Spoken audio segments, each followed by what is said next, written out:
Takes to the sky like a bird in flight, and who will be her lover? All your life you've never seen a woman taken by the wind. Would you stay if she promised you heaven? Will you ever win? Hello everybody, so today I'm going to be showing you guys how I personally clean all of my tack. So to start, we're going to start with my saddle, and the first thing I do is I just take a soft brush and I just brush all over it just to get the loose dust and dirt that's on it off of it. So I think this is pretty self-explanatory. You can see the dust coming off.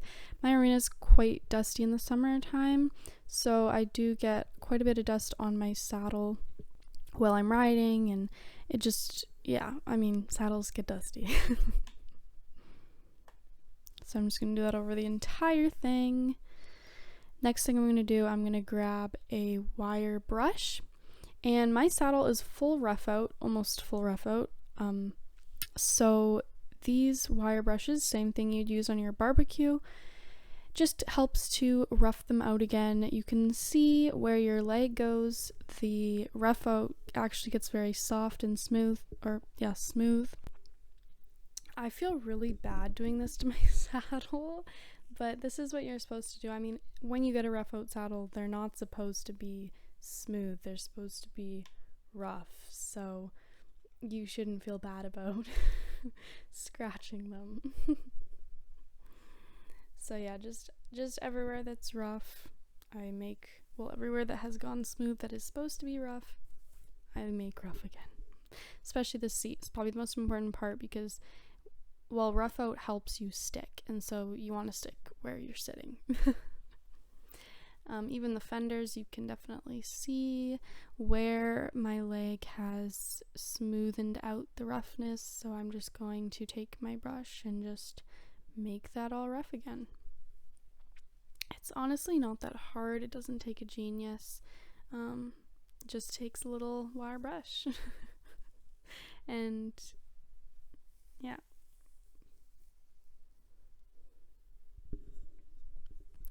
So onto the smooth parts of my saddle, like the top of the seat and the horn. I'm going to take this leather new foam. This is my absolute favorite cleaner. I love the consistency that is. I love the foam. I even love foaming hand soap as well. That's my favorite. So I put this on my saddle. I just take a little rag and I just rub this in.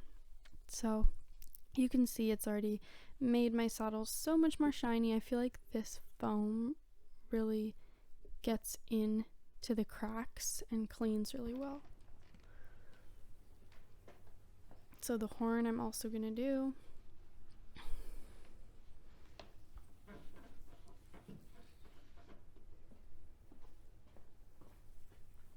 And then one other part that is also smooth on my saddle are these little cinch keepers, so I'm going to do this as well.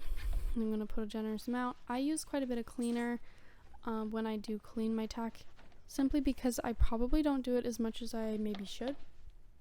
And so when I do, I like to make it really worthwhile and just condition that stuff and clean it really nicely. So once I'm done that, one other smooth part of my tack is the inside of my back cinch. And this is obviously a very important part to keep clean, because it's right against your horse's skin, and it can get very dirty if your horse is sweating. I know horses sweat pretty easily under their stomach when you're riding them. So I just like to clean this well, and then the keepers are also smooth, and I want my tack to last as long as possible, so I like to keep them as clean as possible. And then also the center part of my cinch, I clean my mohair cinch. When I clean it, I usually just hose it and let it dry, but let me know how you clean your mohair cinches, because I don't know if there's an easier way. I'd love to hear it, but anyways. I also clean my off billet. I mostly just clean the parts that are exposed, because if they're folded under anyways, they're probably not getting very dirty under there. and that leather is pretty new. So onto my saddle pad.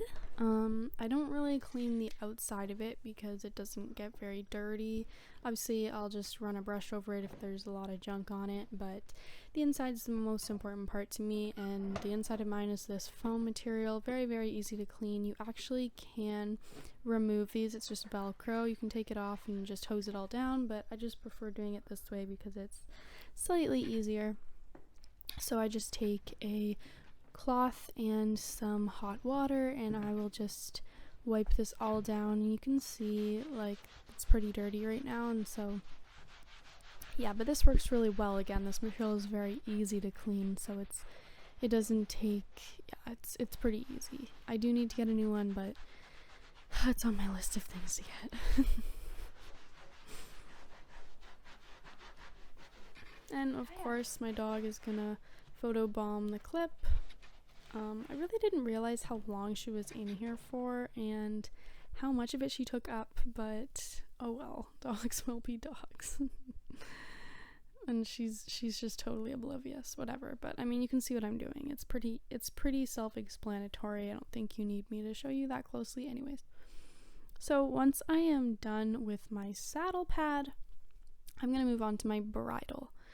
So my headstall is not consisting of too much leather. It's pretty simple, so it's not very hard, and I do only use this headstall for racing, so it doesn't get as dirty as if I were to use it every day. But again, I just squirt on some cleaner quite a bit, and then I just use my rag to rub that in and clean it all up. It is just a 1 ear with no throat latch, so yeah, again, there isn't much leather there, but still gotta clean it. I love this headstall, so I treat it like my child. And I'm not gonna clean the reins in this one. I don't know how you would clean mule tape reins, I don't know, but so onto the bit now. You can just take your bit straight off the headstall, but I usually just take off the chin strap and the reins and I just dip it in, and I'm just careful not to get the rest of the headstall into the water. Again, this is just hot water and a rag, so I am just careful that I'm cleaning every part of the bit. Bits can obviously get very dirty. You should clean these a lot more often than the rest of your tack, I would say.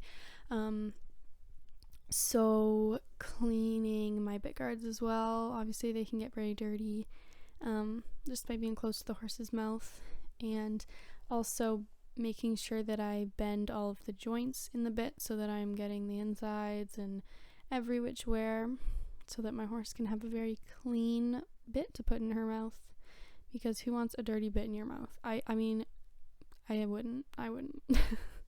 So that's pretty easy and quick.